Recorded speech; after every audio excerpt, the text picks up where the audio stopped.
Hey everyone, hopefully last time's the charm. This is going to be a haul of mostly books, but a couple DVDs. And I have a couple things that I can't show you because I either left them at home or I just wasn't able to grab them before this video. So I will talk about those at the end, and first I will show you and talk about all of the books that I can show you. So first, I made a Barnes & Noble order. I know the other day I showed you guys one Barnes & Noble book, but that was one I got in store, and these I ordered online because they were not available in store. So first is Agatha Christie, A Mysterious Life by Laura Thompson. This is actually not for me, it is for my grandmother. I got this for her as a belated Mother's Day gift. Mostly because I couldn't decide what to get her for Mother's Day, and then I was like, oh wait, light bulb, because we talked about this book a couple months ago. So yeah, I'm really hoping that she'll love it, because she is a big Agatha Christie fan too. She's actually the one who introduced me to the television show adaptation of Poirot, and a couple of my Agatha Christie books that I have now were actually hand-me-downs from my grandmother. And then, what was the other thing I was going to say? Oh, and pretty much like every time we're together, if I'm reading an Agatha Christie, who she knows is one of my favorite authors, she's like, oh, I just love her. So clearly we have that in common. But I will read you guys the inside of this. It says, it has been 100 years since she wrote her first novel and created the formidable Hercule Poirot. A brilliant and award-winning biographer, Laura Thompson now turns her sharp eye to Agatha Christie. Arguably the greatest crime writer in the world, Christie's books still sell over 4 million copies each year, more than 30 years after her death, and the phenomenon shows no signs of slowing. Pause a sec. I actually read something several years ago that said that Agatha Christie is either only outsold by the Bible or only outsold by the Bible and Shakespeare. And I just think that is an incredible proof of her talent. That just is so amazing to me. And, you know, just proves why she is one of my favorite authors of all time. And also why Shakespeare is as well, because he's definitely included with her in that. Somewhere in that quote, whether he's, I think it was the Bible and Shakespeare, but it might just be the Bible. I don't know. Anyway, moving on. But who was the woman behind these mystifying yet eternally pleasing puzzlers? That's really difficult to say.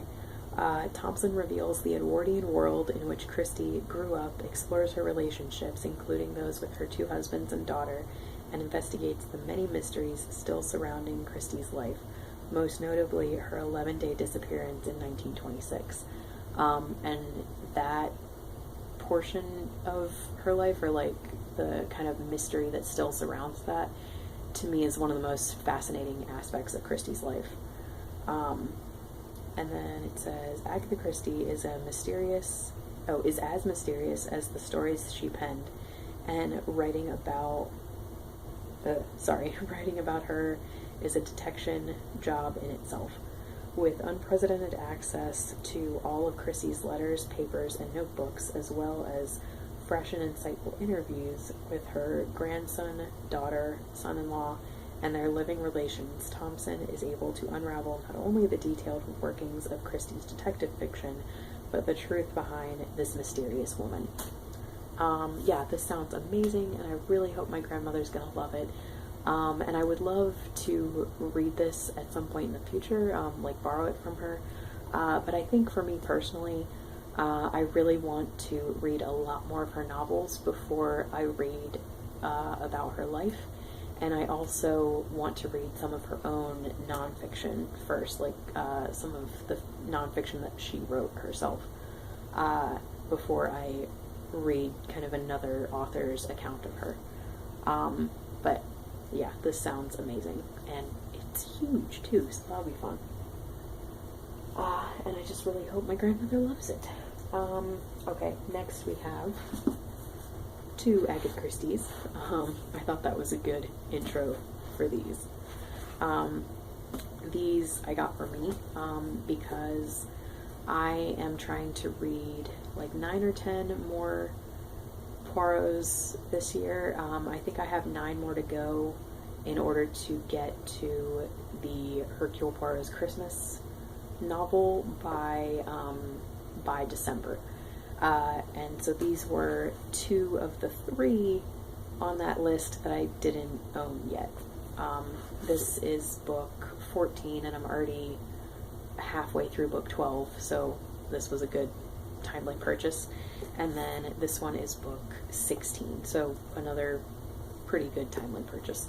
And I think it's so funny that these colors are actually more like Christmas colors on this, because I feel like that should be on the Christmas novel. But anyway, I will read you guys the back of this one. Is Murder in Mesopotamia, and I love this cover. And it says, "It is clear to Amy Leatherin that something sinister is going on at the Hassanei dig in Iraq." I'm sorry for mispronouncing that. Something associated with the presence of lovely Louise, the wife of celebrated archaeologist Dr. Leitner. In a few days' time, Hercule Poirot is due to drop in at the excavation site, but with Louise suffering from terrifying hallucinations and tension within the group becoming almost unbearable, Poirot might just be too late. I think I enjoyed the ITV adaptation of this, and I've of course never read this one, but I did enjoy the adaptation, I think, and I've seen it several times, but luckily I don't remember the exact who or why done it, so this will be fun. And then Murder in the Mews, 4 cases of Hercule Poirot, previously published as Dead Man's Mirror. And for this one, I may or may not have read several of these before.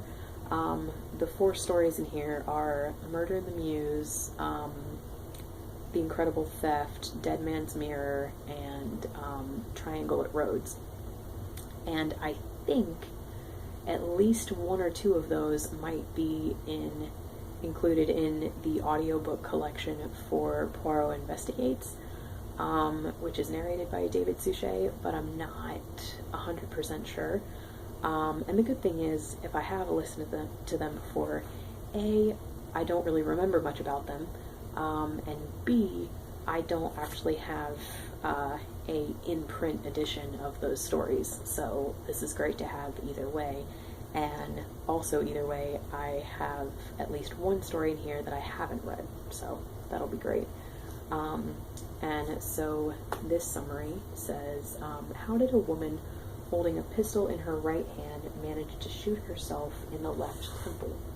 What was the link between a ghost sighting and the disappearance of top secret military plans? How did the bullet that killed Sir Gervais shatter a mirror in another part of the room? And should the beautiful Valentine Chantry flee for her life from the holiday island of Rhodes? Hercule Poirot is faced with 4 mystifying cases, each a miniature classic of characterization, incident, and suspense. So yeah, that sounds fantastic. Sorry y'all, my whole foot is falling asleep and it's kind of awkward. Okay, so the last 2 that I purchased are this one and this one. These are books. This is Phineas Finn and the Eustace Diamonds. These are books 2 and 3 in the Palliser series. And I am starting this series. I own the first one, Can You Forgive Her, by Anthony Trollope.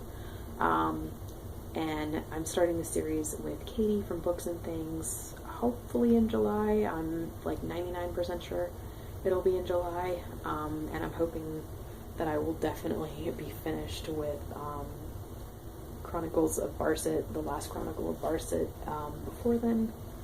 But anyway, so we're starting in July, and I only owned the first one, so I knew I wanted to own these, especially because my library only had a physical copy of this one.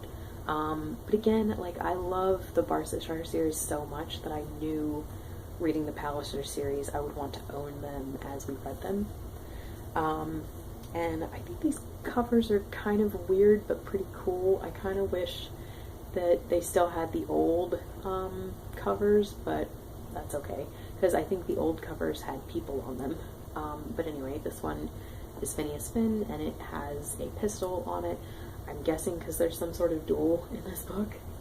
And then the Eustace Diamonds, I think this is pretty cool. It actually looks like it's a close-up on a tiara of some sort, or a crown, instead of a necklace, and I would expect they would be a necklace, but maybe not. And I'm not actually going to read the backs of these two, I'm really sorry, but I'm not sure if these are like the Barsetshire Chronicles, where you could technically read the back and nothing would get spoiled because they follow different characters even though they're all interconnected, or if the back of Phineas Finn would 100% spoil the end of Can You Forgive Her? So just in case that's a thing, I don't want to read the backs of these for myself or for you guys. So apologies, but anyway, so yeah, I'm excited to have these, and I think we'll probably either read these in August and September, or we might do one every 2 months, in which case I'll still be reading these sometime this year. And then the last one that I have to show you is The Museum at Purgatory by Nick Bantock.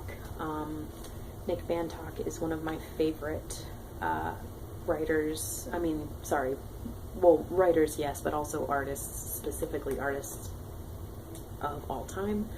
And this is one of his that I haven't read and I didn't know my library had. So that was very exciting.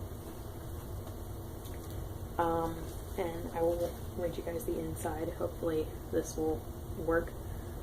This says, part narrative, part serial catalog. The Museum of at Purgatory follows the post-death journey of the mysterious curator Non as he gathers together artists and collectors, sifting and analyzing their lives, all in a desperate attempt to break the amnesia that stops him from embarking on his passage to heaven or hell.